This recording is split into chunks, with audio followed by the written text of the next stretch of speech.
Welcome to the Honest Reflection Podcast with your hosts, Cody Hairston and Nick Woods. Here, we want to help you reflect on your week and be honest about your relationship with God. We hope you enjoy this episode. Hey guys, we're glad to have you listening to another episode today. As usual, if you like what you hear, please rate, comment, subscribe, and share with your friends. Nick, what's going on this week? A lot. We've been really busy we've been serving some members. We got some members that are moving and trying to help them out. And so that's added, a little bit to our schedule. It's been a really good week though. We've had some really positive things, with the group, and we've had some families that have just recently been visiting regularly. And so it's really exciting. So just busy, good stuff. How about you, man? It's been good, man.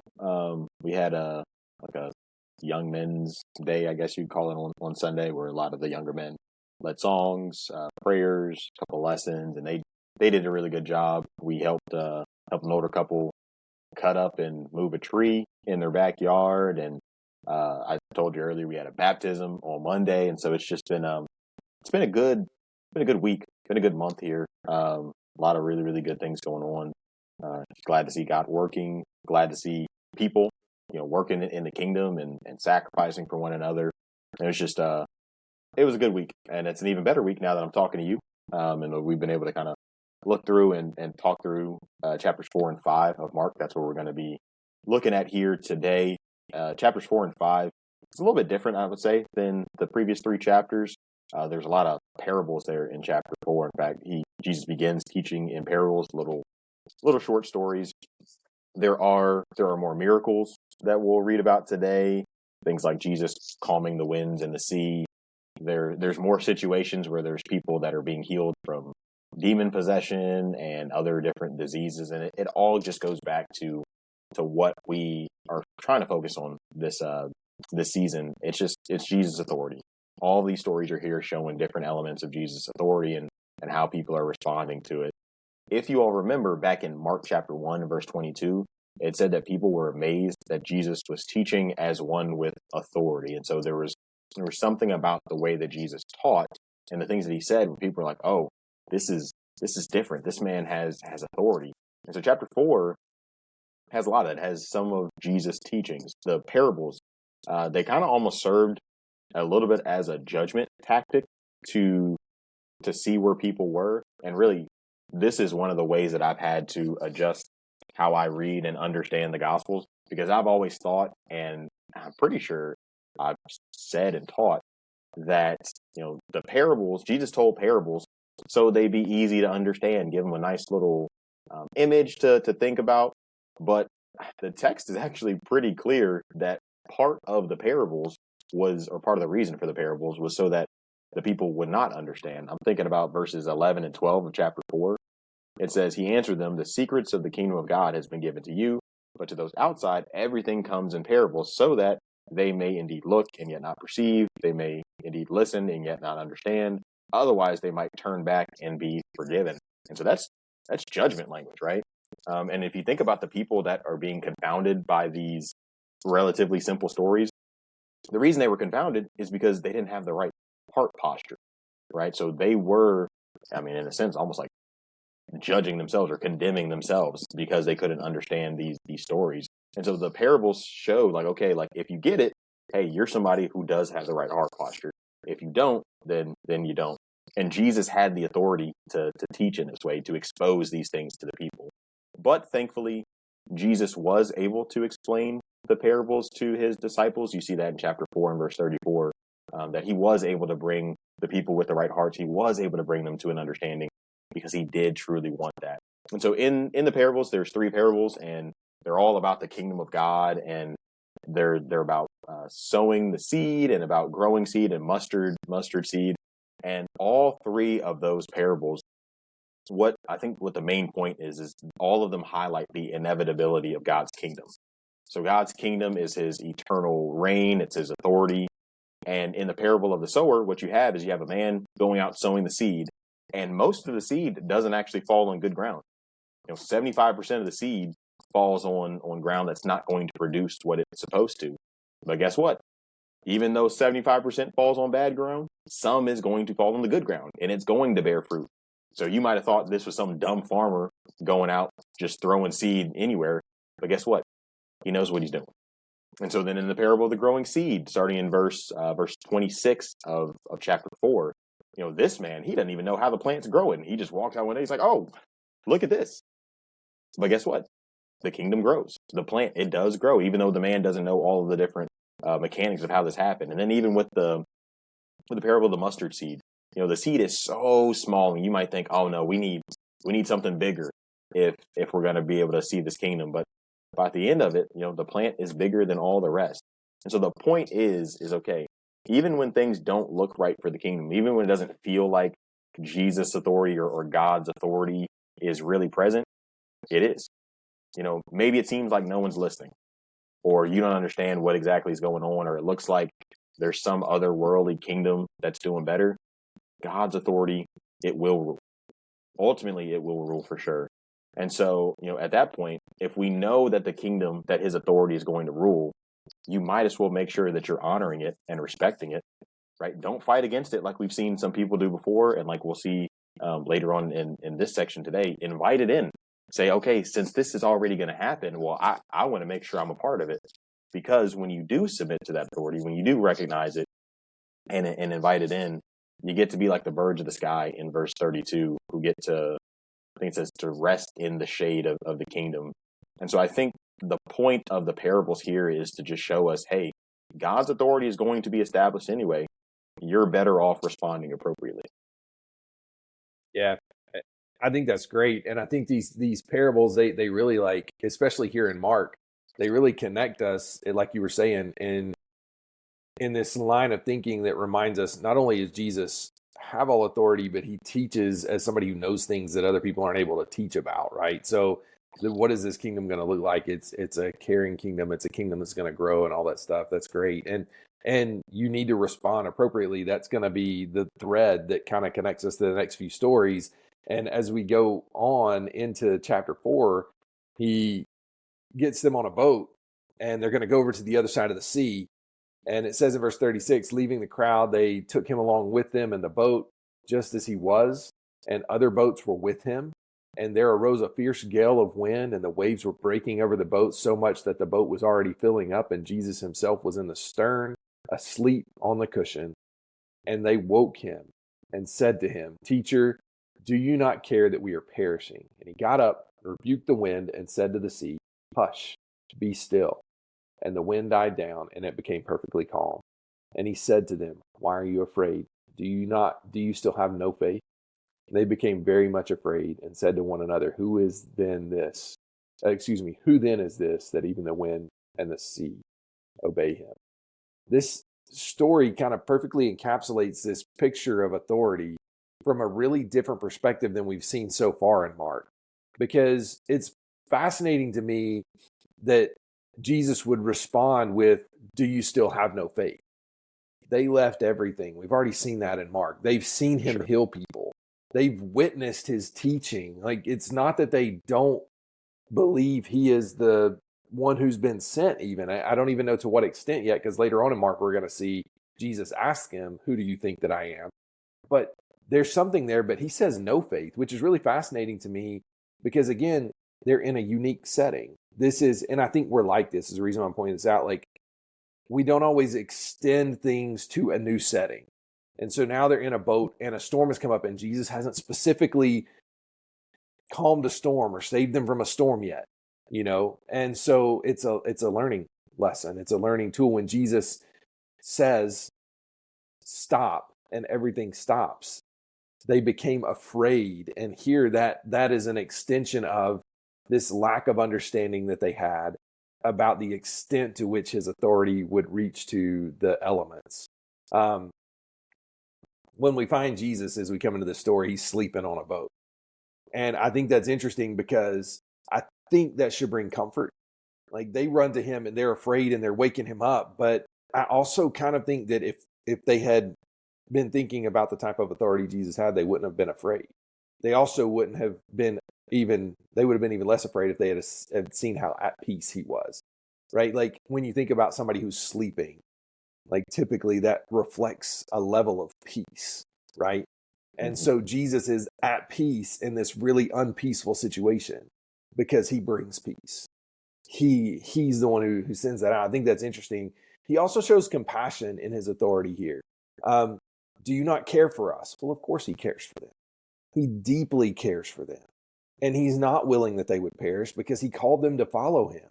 He wants them to be an extension of himself as apostles. We know what the plan turns into in the book of Acts and the great things that they're going to do for the spreading of this kingdom. Of course he cares for them. And he knows what they had left. And yet there's still a question in their mind, right? How very human of them, right? How many times do we go through hard things and we think, Jesus, do you really care?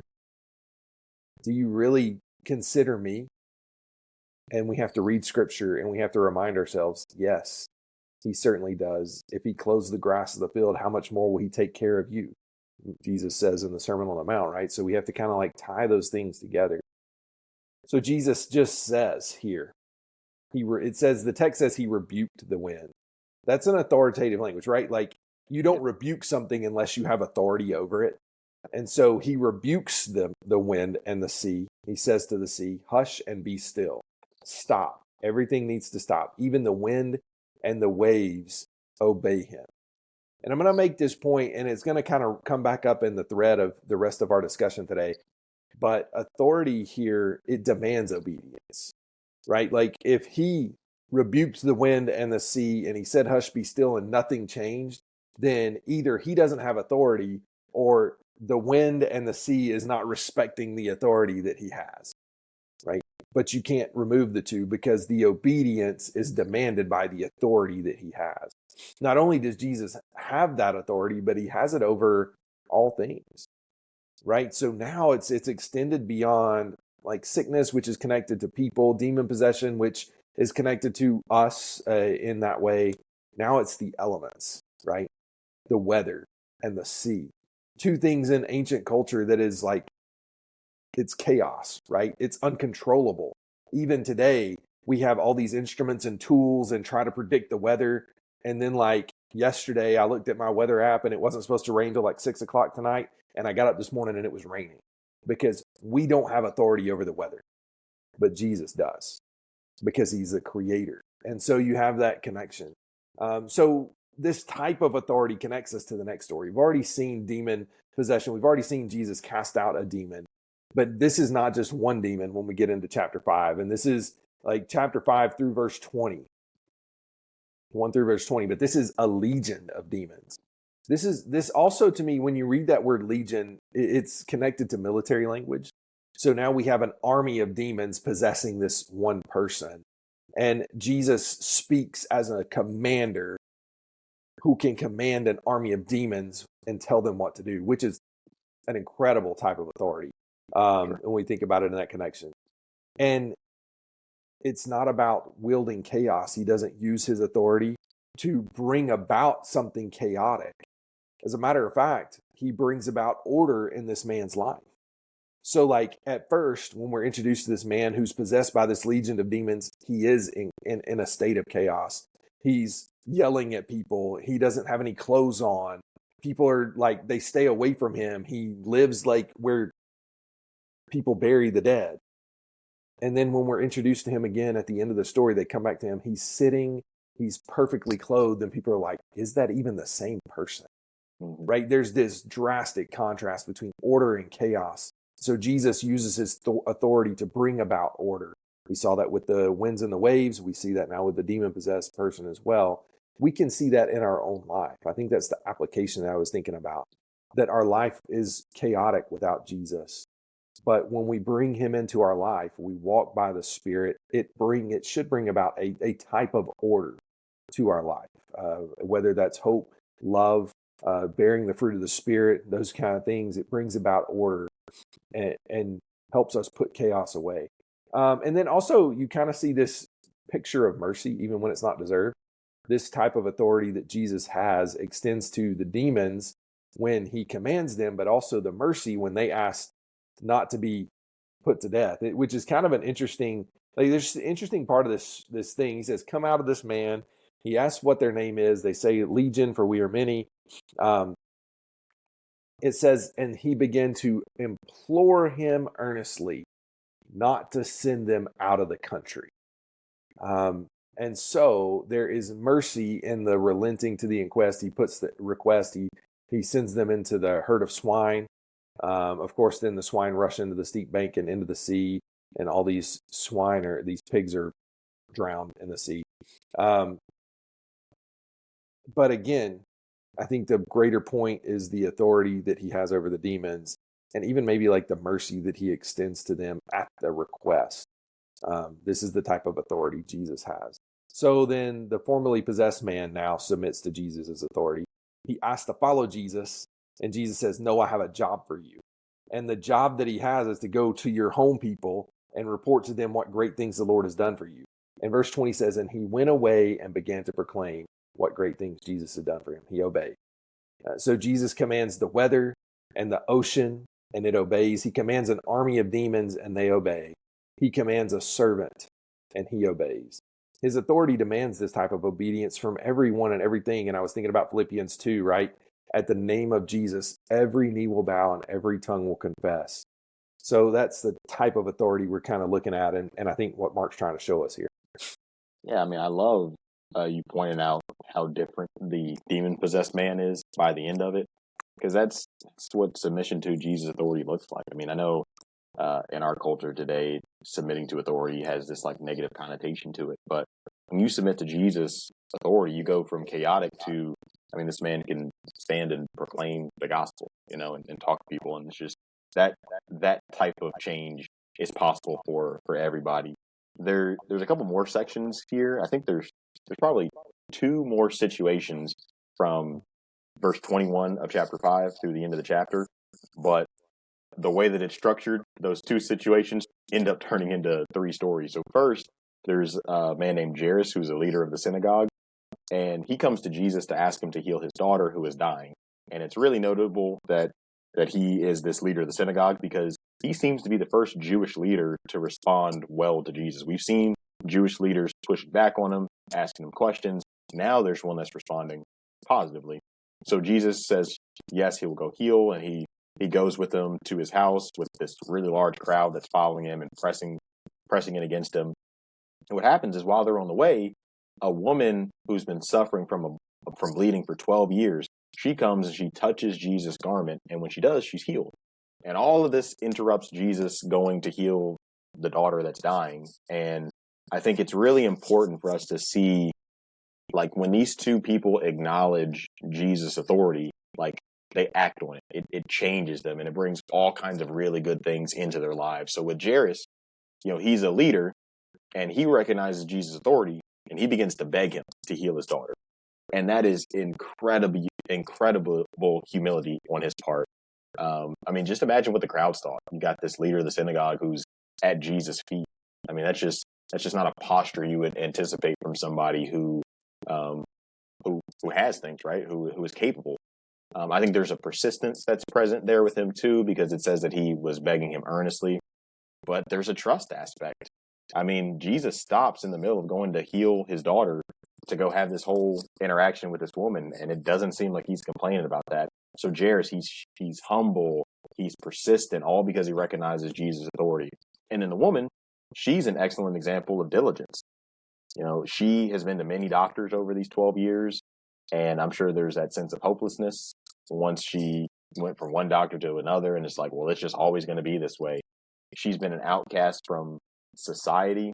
One thing we talked about earlier is like, you've got the one girl that's dying, but then this woman, she's basically as good as dead because she has no contact with people. Her life is hopeless. It just looks like it's all over. But she does know, hey, if she can get just a little bit of Jesus' garment, she can be healed. And, you know, what great faith is that? It reminds me of that, of the parable of the mustard seed. She gets that. She knows if I could just get a little bit, all of it will be taken care of. And I think what we're supposed to see is the proper response to Jesus' authority, again, is to invite it into your life. And we get these two real-time examples. No matter how hopeless the situation looks, no matter how prominent we might think that we are, we need his authority, and we need his authority in our lives. Even if you have to get out of your comfort zone and run into a crowd to go get it, it's okay. And I just think it's really cool how all of this stuff gets to play out when they acknowledge his authority. Yeah, and I think that connects us to the story with the apostles not having faith, right? So now, like, you're seeing them, Jesus is teaching them all. I think it's so intentional, right? You go and he casts out this demon, but the demons like acknowledge him. And then this man is like begging to follow him after he's had the demons cast out. And then here's this Jewish leader who comes to him is like the one who can heal his daughter. And then you have this woman who's like helpless and hopeless. And I love how you said that, as good as dead, right? Because we're about to raise someone from the dead. But here's this woman who is for all intents and purposes, she's not living a normal life. She's dead. She's as good as dead. And she just her faith leads her to just touch the hem of his garment. I love that story so much. And I think the lesson to the apostles is like, here's what faith looks like. This is where Jesus is trying to get them to, this place where we surrender to his authority completely. And whatever that looks like. I love how you said that. Like, even if you have to get out of your comfort zone and run into a crowd, right? Like, whatever that looks like for you, it really means like I'm submitting completely in my life to go to Jesus. And so then we come to the third part of this story, part 3, right? Of this continuation is then the people who are helping his daughter, Jairus' daughter, they come and like while he's still healing this woman who's been sick for 12 years, they come and they say, your daughter's died. Don't trouble the teacher anymore.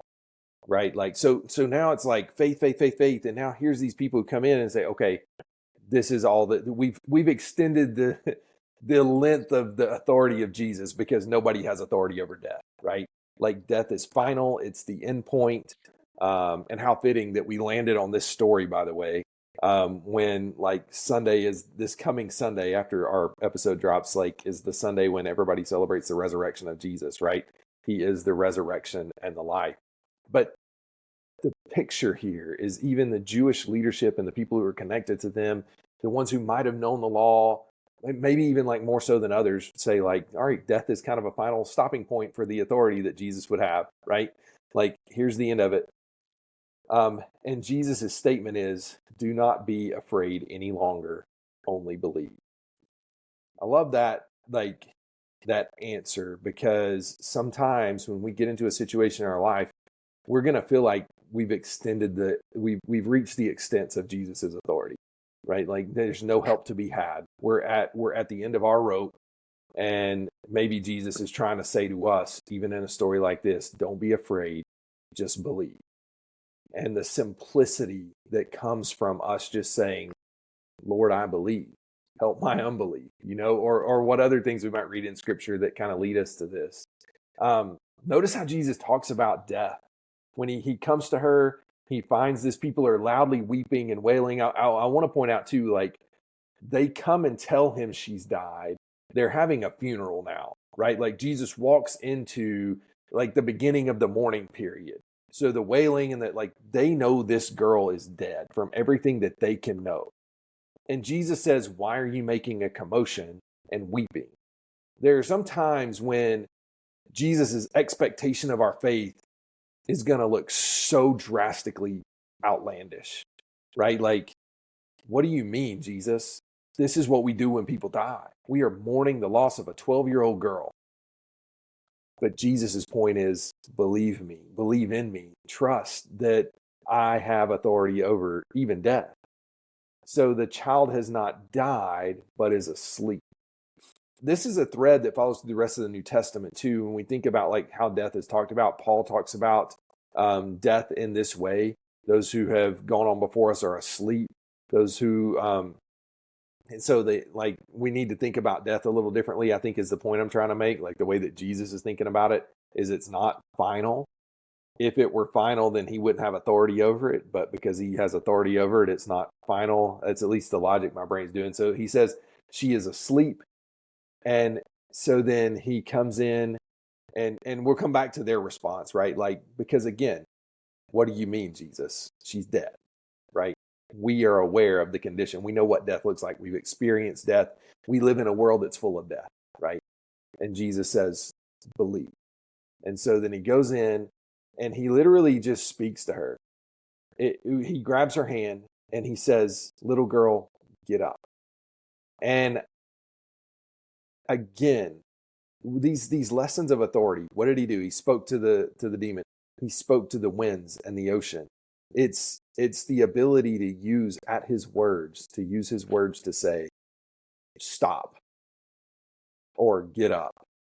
When the men lowered their friend down in the house and they came to him, he said, so that you know that I can forgive sins, get up and get your pallet and walk. So again, he's using the authority that he has in his speech and his language.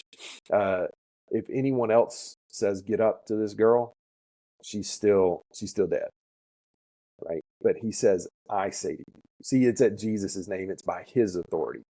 And I also want to say, like, this wasn't a ritual. There wasn't some great like ritualistic thing that Jesus walked in there and did. This wasn't like Frankenstein's monster where they came in and they hooked up to electricity and a lightning struck, and like none of that stuff's going on, right? Like he walked in, he grabbed her hand and he said, get up in my name. And she got up. And notice how it reads in the text. It says in verse 42, here's our mark word, right? Like immediately the girl got up and began to walk. She was 12 years old and immediately they were completely astounded, right? Like, because Jesus has authority, and authority in this way shows immediate obedience. So he says, get up, and she gets up. And then they immediately understand the implications of this. Everyone who was with now the whole crowd is not quite a witness to this. I think what we're seeing here is Peter, James, and John, and the parents, the ones who he brought into the room, his own companions. It says the child's father and mother, and it says they were completely astounded because they knew this was a different type of authority. So again, it takes faith to come to Jesus. It takes greater faith to do as Jesus instructed Jairus in this story. Do not be afraid any longer, only believe. Man, I really think you're keen on something great with the authority of his word, because I was thinking back to the parable of the sower. The one who responds favorably, it's those like seed sown on good ground and hear the word, welcome it, and produce fruit 30, 60, and 100 times what was sown. So yes, there's human involvement in like all this stuff that the God is doing, but at the end of the day, like it's about his word, right? It's about his authority, his influence on these different situations, and then how we respond to that, right? Because his authority is going to be there regardless. So we kind of write our own story and how we respond to it. And I that does get to, I think, probably the last thing to think about here in this section, because I do think we get one more unique response to Jesus here. So some have accepted Jesus over the course of these 5 chapters. You think Jesus says, follow me, and people followed him. Some people have fought against him. Some people rejected him out of fear. Think about the ones who kicked him out of their town because he had cast out those demons. But then here in chapter 5 and verse 40, there are those people that are there in the house when Jesus says that she's asleep. They laughed at him. And so they mock him. They laugh at Jesus because they didn't think he knew what he was doing. And that's going to come up again, right? This is somebody who's supposed to have all authority. He can't even tell that this girl is dead. You know, they're questioning his authority because they don't quite understand it. And that's just, even if we don't understand it, his authority is still there, right? And I think that story proves that. And so for those of us who are submitting to God's authority, I think we've got to kind of expect the same. Like, you will be reviled because you submit to Christ. People will make fun of you because you act different because you are submitting to Jesus. People are going to act like you don't know what you're doing because you're living the way that God wants you to. But at the end of the day, you know, his authority is inevitable, and those who are with him get the quote unquote last laugh, right? It is this girl's family who gets to laugh and have the joy of having their daughter back. So stick with him, stick with Jesus, submit to his authority, because, you know, blessed are those who are persecuted. Nick, do you have any last reflection ideas? Yeah, really quick. We always like to end our episodes with a little bit to reflect on over the next week. And what an awesome 2 chapters. There's a lot here to think about. Jesus has all authority, and we see that in his teaching again. He has authority in his kingdom. It's going to grow. It's going to be powerful. He He has authority over the weather, over the ocean, these chaotic things that we have no control over, authority over demons who are against him, and over those who are dead or as good as dead. So come to Jesus. And as maybe some of you are familiar with the song, Come to Jesus, he will save you, right? Like that's what we're saying. And so we can reflect on that this week. Jesus has the authority to save us. So I wanted to think about this in this way. I've got 2 questions for us, and then we'll end our thoughts this week. Are you submitting to the point of obedience? Faith that obeys, authority demands obedience. And are you willing to accept Jesus at his word? Thank you for listening to the Honest Reflection Podcast. If you liked this episode, give it a like, a share, or even a comment to let us know how we're doing. We hope we've helped you think, reflect, and be honest about your relationship with God, and we can't wait to see you again next week.